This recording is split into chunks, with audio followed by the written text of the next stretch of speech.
आप देख रहे हैं नन्हे उर्दू और मैं हूं जवाद असगर शाद। नाजरीन, जैसे कि सभी जानते हैं कि चक्री रोड को दो रोया करने का काम जारी है, लेकिन जो इसकी क्वालिटी है वो आपके सामने आए। इसी सिलसिले में अस्सलाम आवाम की वालेकुम। राय अब्दुर्रज़ाक जानते नाम हैं। है मेरा जी, यहीं सामने मेरी शॉप है। तो ये जो क्वालिटी रोड की है, इस पे ये बात काफ़ी दोस्त इससे पहले भी कर चुके हैं। अगर कैमरामैन दिखा सकें तो क्वालिटी ये है कि आपको पत्थर सामने नज़र आएंगे, उसके ऊपर जो रोड का व्यू है वो नज़र नहीं आ रहा। ऐसे पता चलता है जैसे रफ़ काम किया गया, इसके ऊपर दोबारा से कोड होगा, लेकिन मुझे नहीं यकीन कि इसके ऊपर दोबारा से कोड होगा। और दूसरी सूरत हाल ये है कि आप अगर इन दोनों जो साइड्स बनाई गई हैं, एक पहले बनाई गई है, एक दूसरी दोबारा कल तकरीबन ये बनाई गई है, इन दोनों को देखें तो इनकी लेंथ ही बराबर नहीं है। मतलब एक साइड ऊंची है, दूसरी साइड नीची है। पानी का ढलान एक तरफ बना दी गई है। और जो सिचुएशन है, अगर एक सिरे से दूसरे सिरे की ढलान चेक की जाए तो कम अज़ कम 1 फुट का ढलान हिसाब से नहीं होता। मैं तो ज़्यादा इंजीनियरिंग नहीं जानता, लेकिन कुछ समझ नहीं आ रही कि ये इतनी जल्दी में काम क्यों किया जा रहा है। ना मौसम को देखा जा रहा है, ना ही क्वालिटी को देखा जा रहा है, ना ही काम की तरतीब है कि वही कह रहे हैं कि हम ये बनवा रहे हैं और वही इसको लीड भी करने की कोशिश कर रहे हैं। और जब वो लीड करने की कोशिश करते हैं, लेकिन जब उनसे क्वालिटी पे बात की जाए तो इस पे वो जवाब नहीं देते। लीड की वो पूरी कोशिश करते हैं और उसका अपने सर पे लेते हैं। सर, क्वालिटी के लिहाज से मैंने जब से रोड बनना स्टार्ट हुआ था, वो फर्स्ट स्टेजेस पे मैंने जब देखा इसको, तो मैंने कंप्लेन भी की थी एक प्राइम मिनिस्टर पोर्टल पे कि जो रोड की क्वालिटी है वो ठीक नहीं है। जब काम स्टार्ट हुआ था बकरा मंडी चौक से, तो मेरा रोज़ाना का आना जाना यहीं से है, तो क्यों as a specialist civil engineer मैंने देखा इसको कि इसका स्ट्रक्चर जो बनता जा रहा है वो अकॉर्डिंग तक जो इसके ग्रेड्स होते हैं, जो क्लासिफिकेशन होती है उसके मुताबिक नहीं था। वजह इसकी ये थी कि कोई अगर आप कोई रोड स्ट्रक्चर बनाते हैं उसका प्रॉपर डिज़ाइन होता है, कोई लोग चेक एंड बैलेंस करने वाले होते हैं। जो चीज़ मैंने देखी कि रात को मैं जब आता था तो रोड कुछ और होती थी, जब सुबह जाता था इनने तारकोल डाली होती थी ऊपर। रात के अंधेरे में इस पर काम शुरू हुआ, जो काम हो रहा है वो ठीक नहीं हो रहा। तो एक आम आदमी से तो मेरे ख्याल से उसको ऐसा जिससे फ़र्क नहीं पड़ता कि उसको नहीं पता कि ये जो एग्रीगेट डाला गया इसका साइज़ क्या है, बिटुमेन की क्वालिटी क्या है, और जो इन्होंने ये जो एक्सटेंड किया है रोड को, इसके लिए एक्सकवेशन की है, इसकी फिलिंग की है। तो इंजीनियरिंग के मुताबिक अगर 1 फुट की फिलिंग आप करते हैं तो आपको एक लेयर में नहीं 2 लेयर्स में उसकी फिलिंग करनी पड़ती है और उसकी कंपैक्शन करनी है, और कंपैक्शन के बाद FDT टेस्ट हुई। वो कहते हैं नहीं, हम तो यहाँ पे रोड रूलर भी चला रहे हैं। मैंने कहा आप रोड रूलर रोड के ऊपर नहीं चला रहे, हमारी आंखों पे चला रहे हैं। जिनको नज़र आ रहा है वो तो कंप्लेन भी कर रहे हैं। मैंने कंप्लेन की, मुझे कोई ऐसा वहाँ से रिजल्ट नहीं मिला, तो मैं तो इससे सेटिस्फाई बिल्कुल भी नहीं हूँ। मैंने कंप्लेन भी की थी, तो आगे इंशाल्लाह देखते हैं कि आप क्या कर सकते हैं। मौजूद हैं शेर अवान साहब मौजूद हैं, जो ख़ुद भी एक सहाफ़त से मुंसलिक हैं। तो आए इनसे इस बारे में बात करते हैं।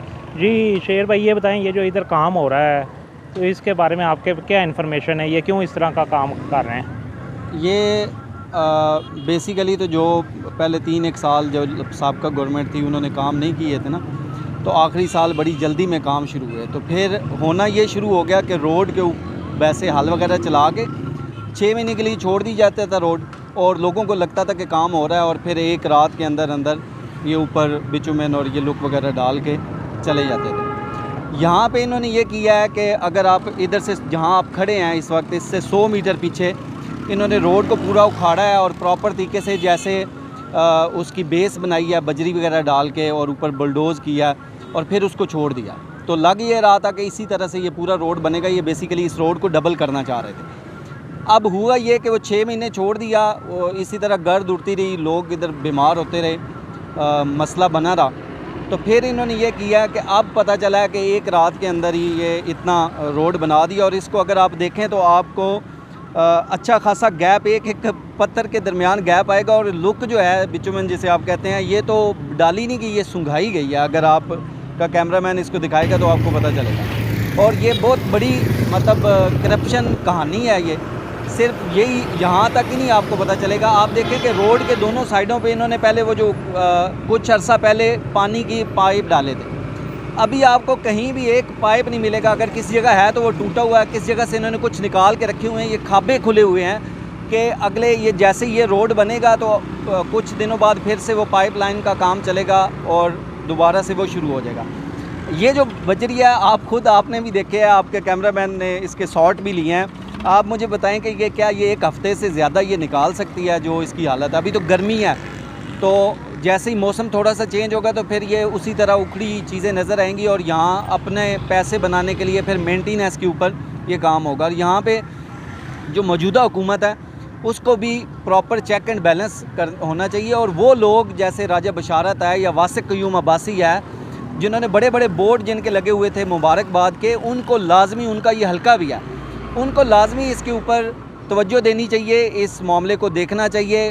वैसे भी लोग मुबैना तौर पे बताया जाता है कि चूँकि वासिक क़य्यूम साहब के वालिद साहब भी एक कॉन्ट्रैक्टर थे, तो उन्हीं के वसासत से ये ठेके लिए गए, और शायद अगर ये बात सच है तो फिर उनका भी अमल दखल होगा। तो उन्हें लाजमी चाहिए कि यहाँ आएँ, इस चीज़ को देखें कि किस तरह से बन रहा है। हमने 8 माह इस जगह के जो रहने वाले हैं, उन्होंने 8-9 माह इस ज़िल्लत को किया है, मुश्किल काटी है कि यार उम्मीद थी कि रोड बन जाएगा, और अब जो रोड बन रहा है ये लगता ही है कि अगले हफ्ते में यहाँ रोड मौजूद ही नहीं होगा। अच्छा ये बताएं इसकी वजह क्या है, शहरियों को क्या करना चाहिए, क्योंकि ये आवाम के टैक्स के पैसे से बन रहा है, लेकिन दावे तो बहुत बड़े किए जाते हैं सोशल मीडिया पे, लेकिन ग्राउंड पे उस तरह का काम नहीं नज़र आता, तो इसकी वजह क्या है?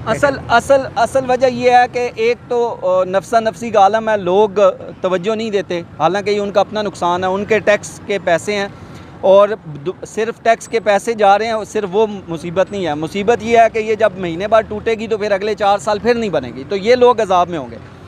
लोग थोड़े डरते भी हैं, एक सियासी धड़े भी होते हैं लोगों के, मतलब कुछ लोग किसी पार्टी से जुड़े होंगे, कुछ नून से जुड़े होंगे, कुछ पीटीआई से जुड़े होंगे। अब मौजूदा हुकूमत नून की है, और जो साबका थी जिसने ये कॉन्ट्रैक्ट दिया था लोगों को, वो पीटीआई की है, तो ज़्यादा यहाँ पे धड़े इन्हीं के हैं। यानी आपसी एक जो इनमें एक है पॉलिटिकली, उसकी वजह से आवाम को खमियाजा भुगतना पड़ रहा है। वैसे भी भुगतना पड़ता है, मतलब मैंने आपको बताया शिकाफ पुल के ऊपर मैंने आवाज़ उठाई, कुछ इंटरव्यूज़ वगैरह किए थे, तो उसके बाद अगर मेरे घर में आप जाएं तो 100 मीटर का फासला है, तो मेरे घर के आगे वाली गली कच्ची छोड़ी हुई उन्होंने, साइडों पे हर जगह पे बनी हुई है, ठीक है। तो इस वजह से भी लोग डरते हैं कि सियासी मुखालफत में ये ना हो कि ख़ास तौर पे हुकूमती जो नुमाइंदे हैं, ये शायद NHA के तहत आती है, जो भी इदारा इसको देख रहा है उनको भी, और जो पॉलिटिकल वर्कर हैं, और ख़ास तौर पे इस इलाके के जो वर्कर हैं, जो कि अभी चेयरमैन के इलेक्शन होंगे, इस तरह लोग आ रहे होते हैं, तो उन्हें सोचना चाहिए, उनका अपना इलाका है और मुल्क का भी नुकसान हो रहा है, पैसा भी ज़ाया हो रहा है, और फिर दोबारा ख्वारी अलग से है। तो इसके ऊपर हर बंदे को, वो किसी भी पार्टी से हो, उससे स्टैंड लेना चाहिए। ये जो रोड बन रहा है, ये आप किसी बच्चे को भी दिखाएं, इतना फासला आपने कभी देखा ही नहीं होगा। ये तो यूँ लगता है जैसे बजरी उठा के किसी बच्चे ने जोड़ी और ऊपर काला